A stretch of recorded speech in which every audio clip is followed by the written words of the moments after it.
What's up, guys? This is Christoforou with the Duran. I have with me Mark Sleboda, International Affairs and Security Analyst via Moscow. And today we're going to be talking about the INF Treaty and the possibility for a new global security structure.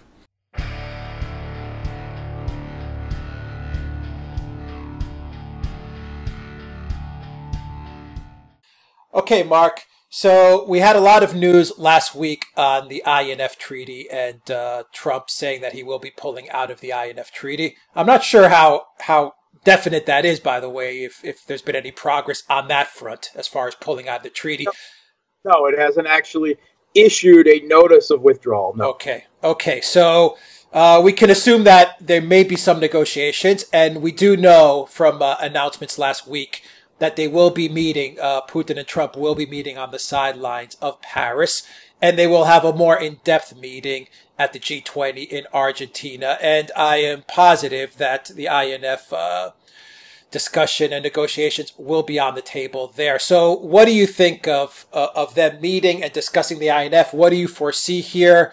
What's the U.S. position? I would really like you to get into the U.S. position, and then I would like you to get into the Russian position and kind of tell our viewers how you think this thing will hash out going forward. Yeah, so they are definitely going to discuss this. As far as we know, when John Bolton, the U.S. National Security Advisor, the infamous neocon, visited Moscow, he did not issue to Russia a formal notice of withdrawal from the treaty. And even when that issue is noticed, there's a 6-month period before it is allowed to come into force by the terms of the treaty. So it hasn't been done yet, and Bolton has spoken publicly. And Bolton seems to be completely driving U.S. foreign policy, especially when it comes to agreements like this pulling out of the announced withdrawal of the INF Treaty and others. John Bolton, it's long been known, has a visceral hatred of treaties that tie what he views as tying the U.S. hands, including all of the nuclear strategic arms treaties, right? Now that this is one of the last two. And part of his mission, as he sees it, is to get the U.S. out of as many international treaties as possible. And he's already done that with the JCPOA, the Joint Comprehensive Plan of Action, which is the Iran nuclear deal. He's done it with the Iranian-U.S. Treaty on Amity and Friendship, which the U.S. just unilaterally pulled out of, and now with the INF Treaty as well. At least, you know, that we're operating under that assumption because the U.S. has announced it. But he indicated that he wants to have conversations with Russia on the sidelines of these upcoming 2 international meetings about strategic matters, and that means specifically nuclear forces, and we can presume the INF, and China, which, again, once again, it stresses every time Bolton or Trump has mentioned the withdrawal of the INF, they have always put the stress on China, which shows that they're actually far more focused in their motivation for withdrawing on this treaty on China than they are from any supposed violation of the treaty by Russia. They're using that as an excuse to pull out of the treaty. So let's talk a little bit about the history of the treaty itself, because it's pretty wonky. Right. So it was signed in 1987 by then U.S. President Gorbachev and the Soviet President Premier Mikhail Gorbachev. And it is a bilateral treaty that is only between the U.S. and the Soviet Union, and Russia as the legal inheritor of the legacy of the Soviet Union. That treaty, with everything else internationally, was passed on to Russia. So between the U.S. and Russia and no one else. And what the treaty does is it bans short and intermediate range ballistic missiles and their launchers, right? And which includes a range of it's 500 to 5,500 kilometers, which is roughly, I think, 310 to 3,400 miles. So it's short and intermediate. They call it the intermediate range, the INF Treaty, but it's actually short and intermediate range. And it only bans land-based missiles. It does not ban air, sea, and drone-based missiles. And this becomes important. We'll come back to that later. The reason why it was signed, there's two reasons why it was signed. What led up to it was the deployment in Europe. You have to remember that at the time, Europe was divided between NATO and the Warsaw Pact. And there were missiles, intermediate range, short range missiles, pointed right at each other, right? Minutes away.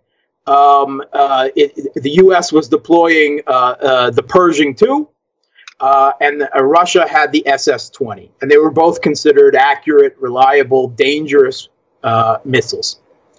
The big problem with them, one is that it made Europe into a battleground, right? The Soviet Union and the U.S. would be duking it out with nuclear missiles in Europe against each other, right? And when I say Europe, that means also the European part of Russia for the purposes of this conversation, at least, right? Now, the U.S. originally proposed this treaty, according to people who were involved in the crafting, simply as a way to look good and embarrass the Soviet Union, because they never thought the Soviet Union would agree to the terms that they were issuing, because they were far too advantageous to the U.S. That's the way it was viewed then. That's the way it is still largely viewed by members of the strategic, community in D.C. now. At the time, when the treaty, Gorbachev came out of nowhere and said, let's do this, and the Soviet general military staff was like, are you nuts? Right? We don't want that. And Gorbachev... Why is it advantageous for the U.S., or why was it? Okay, so for one thing, the number of missiles that were destroyed as a result of this treaty. The U.S. destroyed 846 missiles it had in Europe. The Soviet Union destroyed 1,840-some missiles that it had, right, within that category. The terms of the treaty do not affect sea and air-launched missiles. That it would be what most people know as U.S. cruise missiles, Tomahawks, and which are launched by sea and now even by air and by drone. It's possible now. The Soviet Union and Russia is a land power. Its naval forces, its air forces are smaller in comparison to the United States.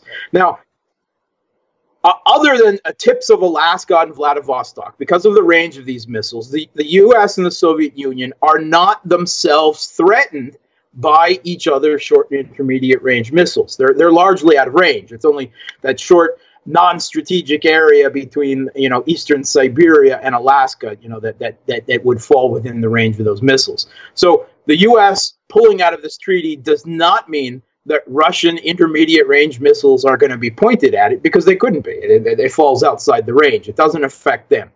In a way, what this treaty, pulling out of this treaty, actually does is it screws over Europe, which was one of the main reasons for signing it in the first place.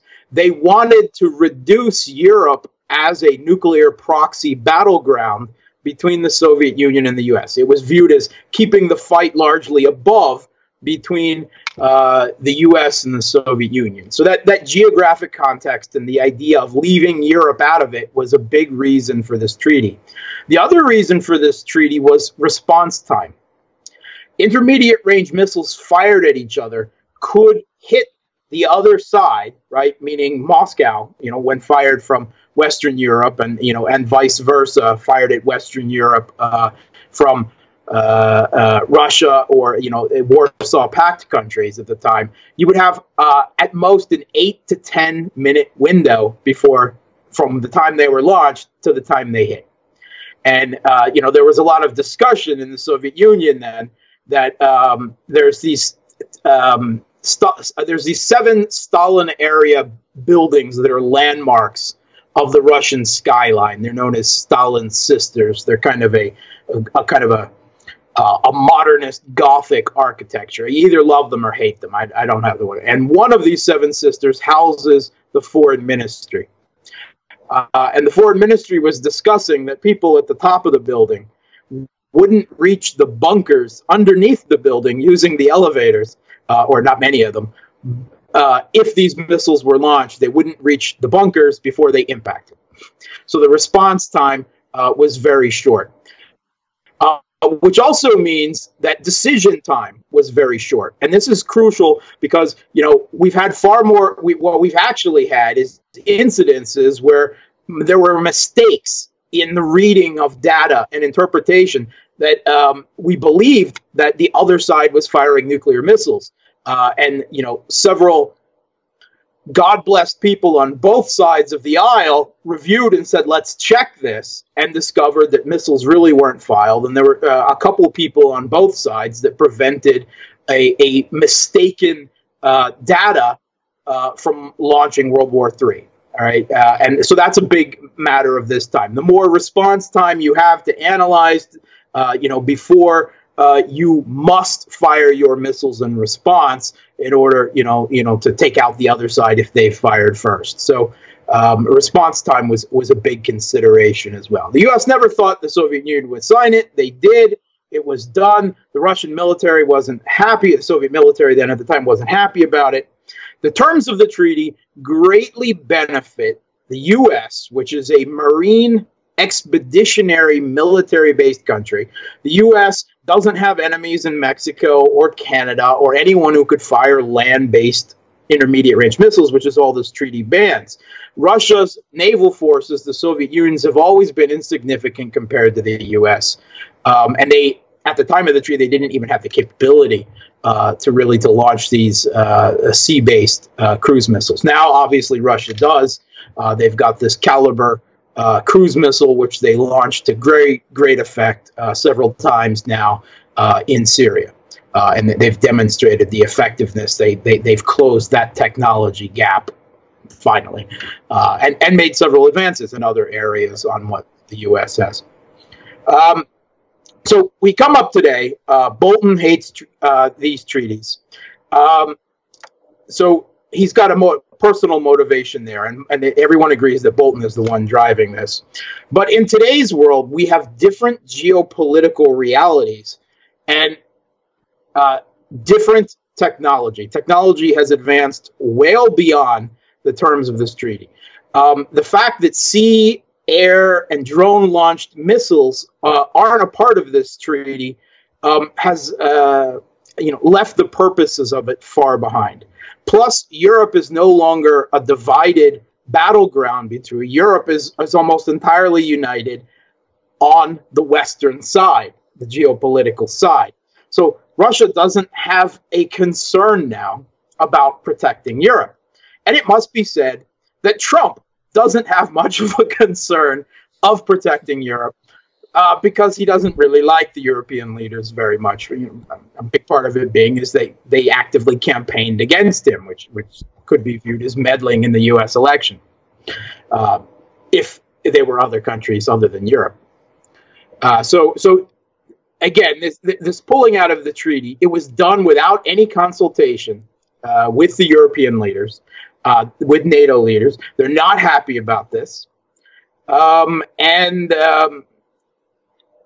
It makes them it increases the potential for them to be a nuclear battleground again.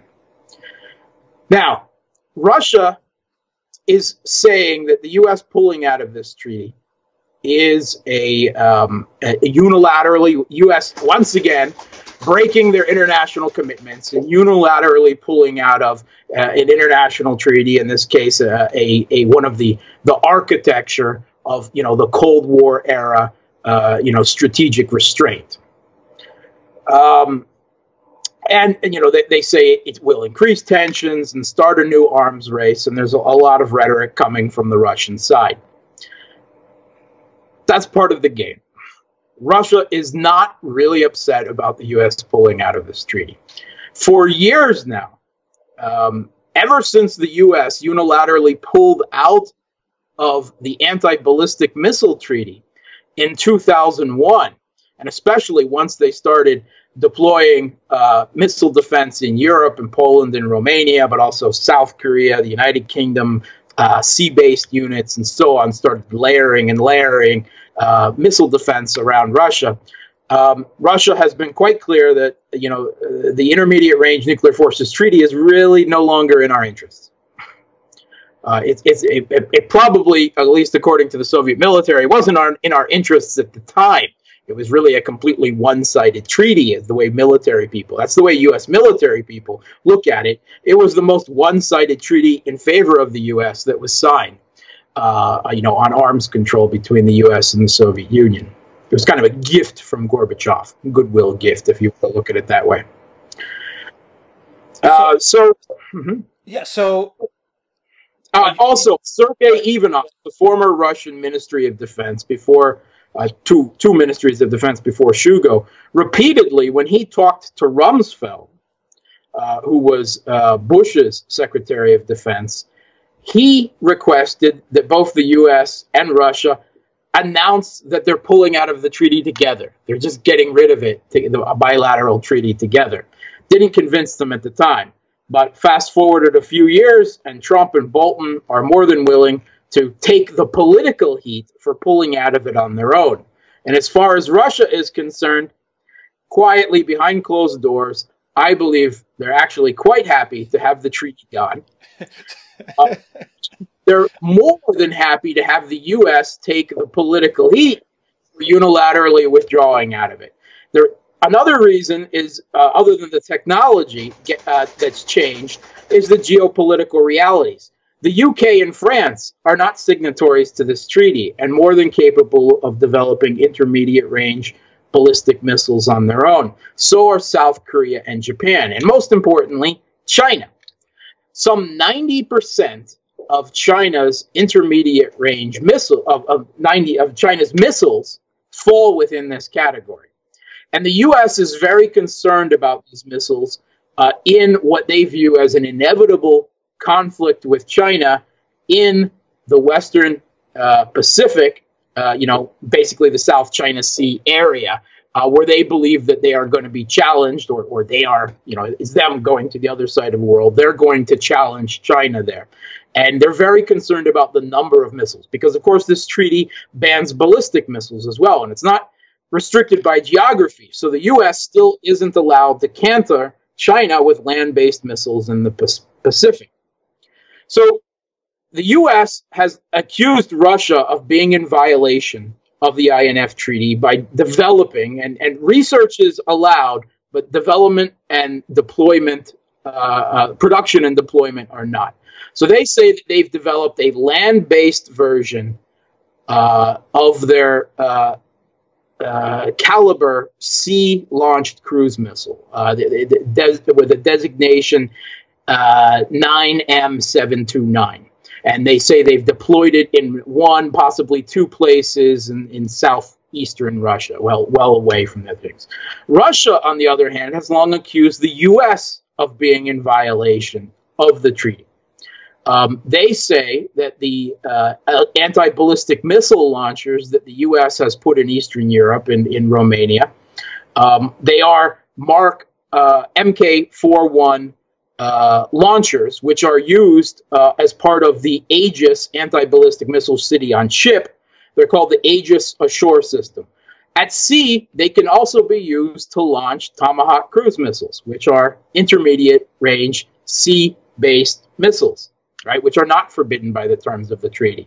But both Russian engineers, and very quietly, I've heard the same thing from a U.S. assessment, that these launchers can be very quickly retrofitted to fire intermediate-range cruise missiles, fired from the land, which is a violation of the treaty, and already deployed very close to Russia's borders. Kind of an intermediate-range missile system that is in the guise of an anti-ballistic missile system that Russia is already upset about and doesn't want the INF for. And from my view, it appears that both sides actually are in material breach of the INF Treaty in small ways. In small ways. There's a couple of other Russian reasons for it. The U.S. has also developed an intermediate range missile that it uses for testing its anti-ballistic missile defense on. And Russia's like, who do you think you're fooling? If you're using this missile, if you developed a test missile, you can easily develop a full capable missile, right, with that range. So both sides have accused each other of developing in small ways, not large-scale deployment. And both sides could, well, certainly the U.S., since they're the one unilaterally pulling out, could come to terms on this treaty if they wanted to, right? They could geographically restrict it to Europe, so both sides were capable of building intermediate-range missiles against China. They could renegotiate the treaty so that China, South Korea, Japan, the UK, France, India, maybe other major countries were pulled into the treaty. They could inspect each other's sites. The U.S. could check the range of this 9M72 mine missile and see whether it really violated the terms of the treaty, and Russia could inspect these launchers in Romania. A trade-off could be made between the two of them. But the U.S. obviously isn't interested in this because their primary concern here is not the pretext of Russian violations of the treaty, but what they view as a growing threat of China. And they want to have, because the treaty also bans conventional weapons as well as, ones equipped with a nuclear warhead, they want to have those missiles available for a conflict with China in the Pacific. That's probably, it's not their only concern, but it's probably their major concern. And Russia would like to have these intermediate range missiles as well. Russia is great friends, strategic allies with China now, but military thinks in terms of contingencies, and politics, geopolitics, they change. And of course, it's not only China. Russia could be far more concerned with Japan and disagreements on the Sakhalin Island, about the Kurils, the Kuril Island archipelago, which Russia inherited from the Soviet Union that they took during World War II, and Japan wants back. There's still disagreement there. Also, again, the United Kingdom and France are capable of developing these missiles. There's also the technology has changed, and that kind of gets rid of the concern about response time, because all sides, all the major powers, Russia, China, the U.S., the EU, India, are developing hypersonic missiles, right? Missiles that go really, really fast and can evade anti-ballistic missile defenses, which is exactly why Russia developed them. And Russia seems to have a slight leg up in this game, and they've already announced that they are deploying some of these missiles. And because they fly so very fast and hit their target, they're also capable of great maneuverability and redirection, the issue of response time is already moot because of the existence of these hypersonic missiles. So who cares if you have intermediate range? So that's another concern. So the politics has changed. The technology has changed. This would actually be a great opportunity to forge a new treaty, a new, far more comprehensive treaty, because all of the Cold War era treaties are falling apart. The Conventional Armed Forces in Europe Treaty and the NATO-Russia Founding Act are being completely violated, particularly by the West at this point, right? They're just being ignored. No one's pulled out of it, but this fiction of permanently deployed troops that rotate in and out and are always replaced in Poland and the Baltics, that's certainly in violation. The New START Treaty is due to expire in 2021, and Trump has indicated that he has no real desire to renegotiate an extension or a modification of the treaty. So, unfortunately, this treaty is kind of a relic of the Cold War here. Now, there's an excellent opportunity to create a new treaty that might include sea and air launched intermediate range missiles. It might include new technologies like hypersonic missiles. We could have a treaty for cyber warfare, a number of things, of new technological undersea drones, a whole host of new technological developments that don't fall within the old framework of rules that we have from the Cold War.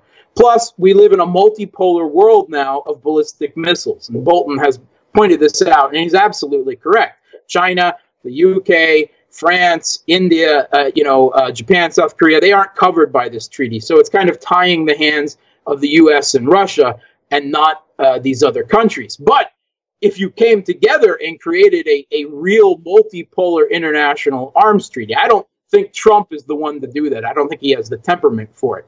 But he's not going to be around for very long, more than likely. And his, whoever follows him whenever might be more inclined to do this. When Bolton came to Moscow, it was the initial greeting was caught on camera, and Putin quipped to him. He said, I know a little bit about your United States seal, and on your seal you have an eagle, and on one side he's holding 13 olive branches, and on the other side he's holding 13 arrows. I said, so what's the problem? Has your eagle eaten all the olives and only has arrows left? Yeah. Bolton responded to him, well, I hope to address some of your concerns, but I didn't bring any more olives. And Putin just said, yeah, that's what I thought. Yeah, that's true. I don't think any renegotiation is coming soon, but it's possible. Well, and, that was where actually I wanted to go to end the segment, Mark, is to sum it up, it looks like even though these weapons may be irrelevant or may be a relic of the Cold War, at the end of the day, Russia did not get hurt. The U.S. did not get hurt. It's actually Europe that's kind of getting screwed. If you had to choose someone that got the short end of the stick, you would probably say Europe. Yeah, I would probably say Europe. It was a big question. If the U.S. starts developing these missiles, and by the way, the last Pentagon budget, the National Defense Authorization Act, gave $25 million specifically to research the development of new land-based intermediate-range missiles. So they were already signaling then that they're moving beyond it. But the question is, where would the U.S. deploy them? Well, where would they? That's a question.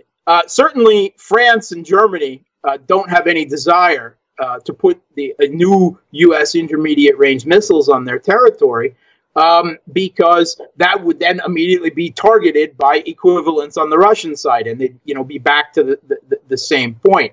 Poland, the Baltics, these are countries that have the temperament to consider it, but it's likely they'd be under a huge pressure from Germany, France, Italy, other European countries who would say, are you insane? Do you want Russian intermediate-range missiles pointed at us on a hair trigger?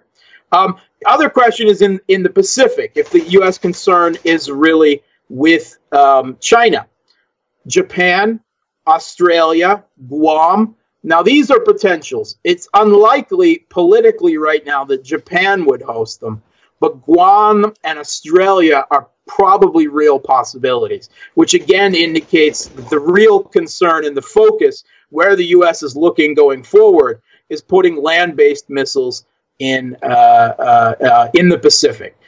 It would free up some of their naval units so they don't have to worry about reliability of only the sea and air-launched intermediate-range missiles. And also there's a little bit of military budget and politicking going on, because the Army realizes that the wars of the future for the U.S., the big wars where the big money is going to be sea and air-based. That's what a Pacific War will be. And they want in on that little chunk of change and importance. So if land-based missiles become a reality in the Pacific, the Army is suddenly back in the game and can demand more in terms of a budget. That's really seems really venal, but that's the way the U.S. different military branch politicking, unfortunately, works. Yeah, but and you mentioned earlier that Trump may not be the guy to negotiate this, but could we say that if Trump is ready to do it, and if he is equipped to do it, with Bolton by his side, Pompeo by his side, all these guys by his side, at the G20 in Argentina with Putin, may we perhaps be seeing at least the foundation being set for what you mentioned earlier, a new security architecture, with China as well being brought in and other countries and other weapons brought into the fold? The foundations, the beginning of. Is it possible? It's possible. And it's possible that this is an attempt a clumsy attempt by the U.S. to try to judge a wedge between what is essentially becoming a Sino-Russian condominium, an alliance between Russia and China. And this might be a clumsy attempt by the U.S. to say, hey, you could put missiles against China too. Or we could try to rope China, very unlikely considering the advantage they have in the Pacific with their missiles, to come into this treaty as well. 11 years ago, Russian leaders might have jumped at the idea of aligning with the U.S. against China. That horse is already gone. The U.S. has proven too many times since then, whether Democrat or Republican president, that they're not reliable, and they will always take advantage of any situation to push further east, to ring Russia in with systems. I think Russia and China, and I want to thank the U.S. for this, actually, because I think it's essential to Russia's security that it is aligned with China going forward, and that the West is not to be trusted. But this may be a belated attempt. Trump has talked to Mearsheimer, he has talked to Kissinger, and they both advocate kind of the reverse of the policy that Kissinger had in the late 1960s, early 1970s, that the U.S. seek to geopolitically balance by allying with Russia now against a growing power of China. But that particular horse has probably already left the barn, the stable, if you will. That it's probably far too late for that. But that may be what Trump's reason, the Trump administration, at least Trump, maybe not Bolton, he may not buy into this, his rationale for trying, however futilely, and they've actually gotten worse, to better relations with Russia.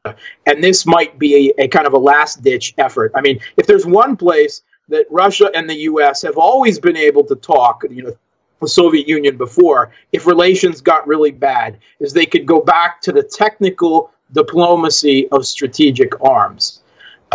It's possible. That's kind of a best hope scenario for the U.S.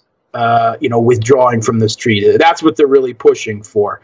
A new deal with Russia, a new strategic understanding with Russia, or perhaps even the more ambitious new international multipolar strategic arms treaty. But if the real result is they're looking for strategic advantage with China, if it launches a new arms race, we've already been in a new arms race since the U.S. pulled out of the anti-ballistic missile treaty unilaterally in 2001. And these new hypersonic weapons, hypersonic glide vehicles, nuclear-powered missiles, all these new things that are in development are a clear indication that we've already... that's already a moot concept. We're already in a new arms race anyway. And I don't think, preserving this treaty or not preserving it would limit that in the long run. So at the end of the day, it doesn't really make that much of a difference, this INF Treaty being pulled off the table. Yeah. We're on a path. We're on a path, and it doesn't look like it's going to turn. You should have already been scared of the tensions between the U.S. and Russia and other great powers. You should not be brought to a panic by this being pulled out, by this being withdrawn, though. It doesn't change the equation that much. And like I said, for Russia, it might actually be to their strategic advantage. All right. Mark Sleboda, International Affairs and Security Analyst. Thank you once again via Moscow. Guys, if you like this video, click on the subscribe button down below and click on the notifications bell to make sure you get videos every time we push them out. And visit the Duran shop, pick up a t-shirt to help support the Duran. And in the description box down below, you'll find links to our PayPal and Patreon page. Mark Sleboda, thank you very much. Via Moscow. Thank you. Take care.